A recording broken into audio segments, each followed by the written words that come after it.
hey everybody, this is Pastor Brady Henderson from the First Baptist Church in Gaston, South Carolina, and I am live today from the headquarters of the Southern Baptist Convention. The local church is always the headquarters of the SBC, and we're here today, and I'm here with Alan, and you're listening to the Menorah Podcast, the podcast that seeks to share the light, send the light, and speak the light of Jesus Christ all across the airways of the internet. Alan, how are you doing? I'm good, man. We're coming off of a pretty exciting weekend. Yeah, man. We're a little tired. We're recording this on Monday of this week, and I don't know about you, but the last week was, pretty tiring. As far as months go in the church calendar, May is the second busiest, in my opinion, followed up by December and November. I kind of put those together because you've got Mother's Day, you've got Graduate Recognition Sunday, which is this Sunday, and then the next Sunday we've got Memorial Weekend. We do the service in the evening outside with the graves, and then this year we're going to be unveiling our historical marker after the service on the 25th. So there's always a lot going on in May, but we want to slow down for today's episode. We just want to review last week. I'm going to let Alan kind of take point from here and just ask some questions as we have a conversation. But Alan, as you know, last week we call it Family Matters Week, and this is kind of organically birthed. Last year was the first time we did it, and we had a traditional, Actually, for Mother's Day last year, I think I kept on preaching in Mark. And then this year, we definitely did something outside the 8-ball. Definitely did something. So just kind of want you to kind of steer it, kind of ask the questions, give your thoughts, because in all my years of church, I have never seen something that we did yesterday done, which is why I think it was the Lord's hand in all of that. And as I've told you guys before, different is not always bad. Different can be good. And I think yesterday was a really good example of that. Well, I think as times change, you need to change somewhat with them. I think our message is timeless. It never changes. So I want to make sure that everybody understands that. But I think doing things a little differently from time to time kind of helps us along. I know there's lots of things that you've done that's kind of taken me out of my comfort zone. One of them being this podcast. One of them's this, I know. The other ones, I don't know. Yeah, so I don't necessarily think that's a bad thing. This was the third Family Matters. I've done two Family Matters ones and one two. Yeah, and then with the next one's on September 4th. Right, by the way. and Yep. it's, I really get enlightened at those workshops. I'm usually not really a participant, but I'm involved in them. Yeah. And it really does me good. I usually ride a little high the week after, and then to follow it up with the Sunday we had, I really was impressed by our Sunday service and the panel that we had, the ladies that you chose. I really am looking forward now to Father's Day. Yeah. Men that are listening, we got to step it up because Yes. they hit a home run. So. Yes, they did. Everybody, when you think about mothers, most of the time when even the worst of society honors their mother to an extent. Mm-hmm. Most of the worst of society blames their fathers, but they still honor their mothers. Correct. In some form or other. And so I was just, the ladies that you chose and the knowledge that they imparted on us was just outstanding. That was really, how do you come up with something like that? Where do you, in terms of planning services and preparing, how do you get to that? Yeah, that's a great question. I think for me, and obviously, you and I are best buds, so we know each other, and you know how, I think you know a little bit how my mind works. I think Hannah has a doctorate degree in that. I'm a very creative thinker, and I'm extremely outside the box. One of the things that I live by is my message of the gospel never changes, but my methods need to change. And it might shock people. I'm a traditionalist. I like to do things traditional way, especially in the church world. last year when I was planning my preaching, we have a church member who allows me to spend a week at the beach by myself once a year, and I spend that week and I plan the year. And I got to Mother's Day, and I said, this was in August of last year, and Beamer and I were at the beach. I told Beamer, I said, hey, I got to do something different here. I just feel like with the way Family Matters has evolved, the way that Family Matters has impacted our young families, I can't tell you how many young couples have told me, and young couples who have gotten a lot from it, and older couples who say, I wish they had that when I was coming through. And so God started moving in my heart. I was planning my preaching, and I got to Mother's Day, and of course, I love to do baby dedication on Mother's Day. And I knew with some of the births we had in the last year that we were going to have a good many, just like we did last year, and to do dedication. And so I started thinking to myself, do I continue in Ezra? And I looked at Ezra, and it was chapter 2, which we'll cover Sunday. It's 70 verses of names. So, okay, I have a great opportunity here. I read a book, Planning Your Preaching by Stephen Rummage. We talked about that on the podcast, but I read that book once a year, just as a refresher. And one thing that he said, and others say, is you have an incredible opportunity on Mother's Day and Father's Day to speak on a subject from a biblical standpoint that we have dropped the ball as a church. As a church, I think, not us, I'm talking Big C, I think we've dropped the ball as far as we have focused so much on activities for kids, programs for kids, VBS, all those things, and they're great things, children's worship, RAs, GAs, all that stuff. And we put the parents in a Sunday school class and expect them to grow. Sunday school's great, but we also got to give them some other stuff. And so Ephesians 4:11 through 13 is my job description. My job is to equip the saints for the work of the ministry. So I started praying through that, and I just felt like the Lord said, I want you to do something completely different that I've never seen anybody do what we did, okay, in a Sunday morning service. And I'll talk a little bit about some of the pushback I got back from other pastors about that. But anyway, so I said, well, we're at an interesting spot in the life of our church right now in 2025 where we currently have a pretty evenly distributed age range. We have a lot of young families, we have a lot of medium families, and we have a lot of older people. And it's pretty much even across the board. And that wasn't the case 5 years ago, as you know. And so I felt like the Lord said, I want you to use that, and I want you to have a time of testimony on Mother's Day. And really, to tell you the truth, this idea started years ago. Years ago, we had Mother's Day. This was probably 2 years ago, I think. I think it was Mother's Day of 23, and Pastor Steve was coming, and he and I were on the golf course, and it was Mother's Day, and I used to get so worked up about Mother's Day. I used to get so worried about it because the first few Mother's Days that I was here, so-and-so wouldn't come because the emotions of Mother's Day are hard, and I understand that. If I don't preach a Mother's Day sermon, this group of people is going to be mad. If I do preach a Mother's Day sermon, this group of people won't come because it triggers emotions in their heads. And so it was for the first few years of my ministry, Mother's Day was such a burden for me. And I remember sharing that with Brother Steve, and I said, outside of baby dedication, Mother's Day is hard. Because, we used to recognize all women, and we'd stopped doing that. And the reason I stopped doing that was because, of the emotion aspect of that as well and everything. And so I think you can honor Mom by the way you conduct a service like that, which is what we tried to do yesterday. And I remember Steve saying, you don't have to preach. Why don't you, he said there'd be nothing wrong with having baby dedication, some songs, maybe have a lady share a word of testimony and go home. And that started years ago, and I told Steve I wasn't going to do that. And doesn't God have a sense of humor? I thought that was too simple. And I was wrong. And so last year, God started moving my heart. He said, I want you to do a panel. I want you to have a panel discussion. I want you to choose 4 ladies. And I want you to ask them questions, biblical-based questions, and let them share.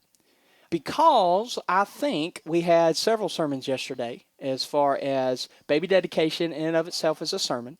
I believe it is. It's a time of dedication, but it's also a time of explaining what it means. And then if people watch the service or were at the service, you noticed I strategically asked Janice to tell that wonderful story about her mom that she has told many times. And I used that to transition to our time of invitation, talking about how faithful the Lord is and how he never leaves us nor forsakes us. And so I did preach, just didn't do it in a traditional exposition. And so that's kind of how the idea came about. And I ran with it. I did it. I was nervous about how it would be taken because I am in a Facebook group with about 6,000 other Southern Baptist pastors, and I went on there and asked them, hey, if you're doing a panel, what questions would you ask? And I mean, I got crucified. I mean, I got tacked to a wall. I was labeled a heretic for not preaching and allowing women to preach. Anybody who was there yesterday, they did not preach. They gave a word of testimony. And according to Revelation 12:11, we're supposed to give a word of testimony. And then there's another verse of Scripture that says if we don't give God praise and share what he's done in our lives, the rocks are going to cry out. And so as you can tell, I'm a little fired up because yesterday afternoon I decided to go in that group. I left the group. I rejoined the group. Bad idea. And I sent the video in there and said, for all of you who says bad idea, here's what God did.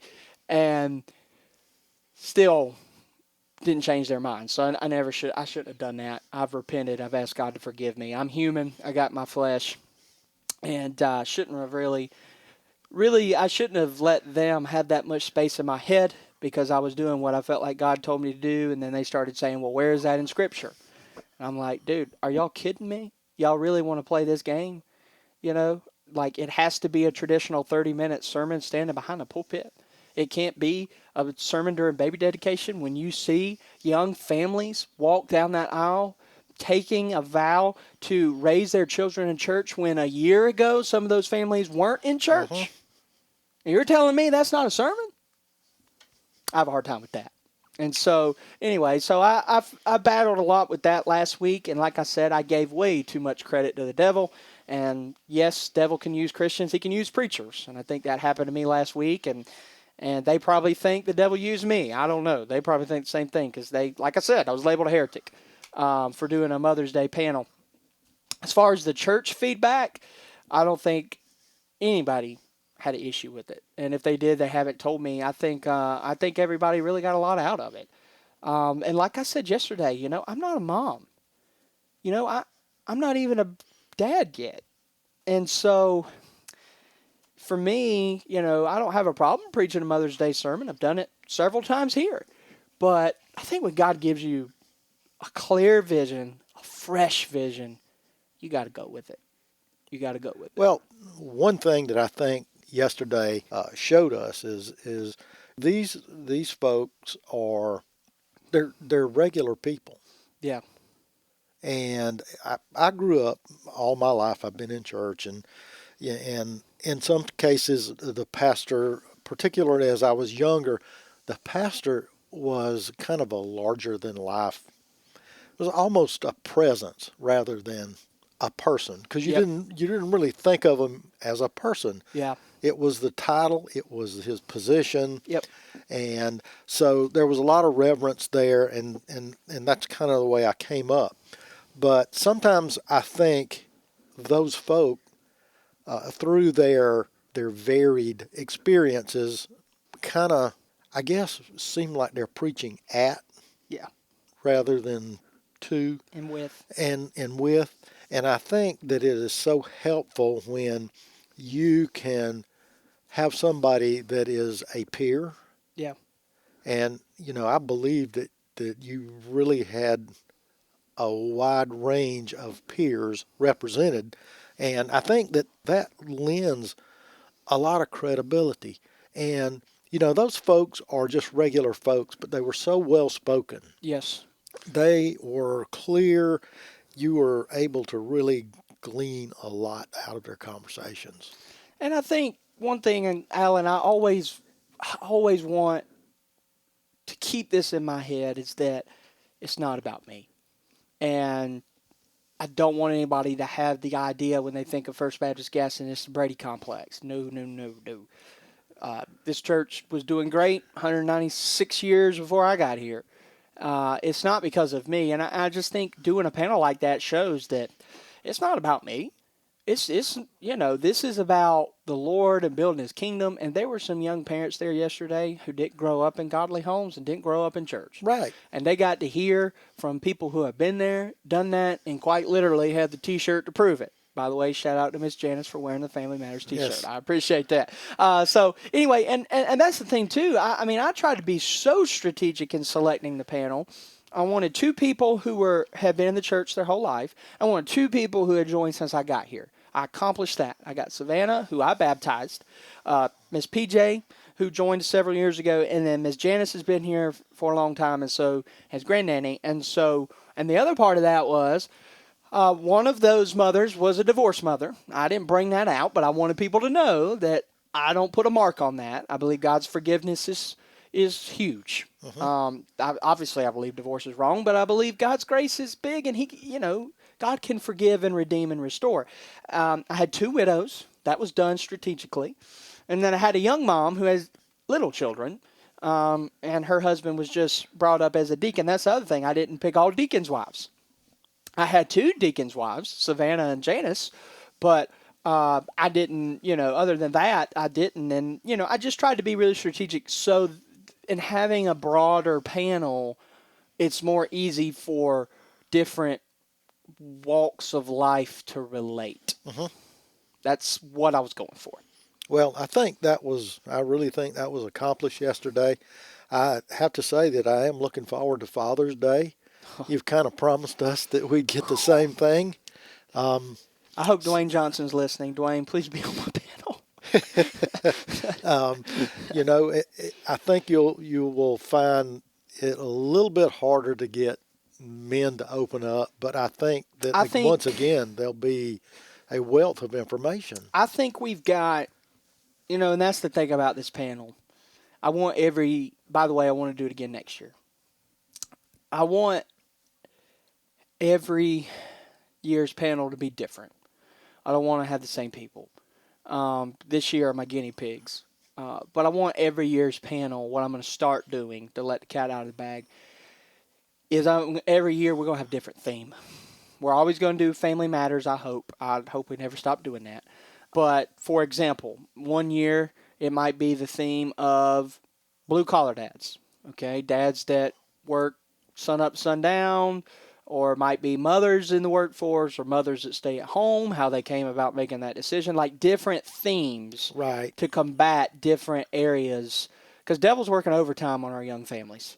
I mean, he's working overtime, and it's just important that we equip our families and that families know in our community that you can come to this church and you can be equipped. We're not going to throw a book at you and say, good luck. We're going to try to walk alongside you. And we're not perfect. We don't have any area in our church that's perfect. We want to be, my goal is that we will be improving every day.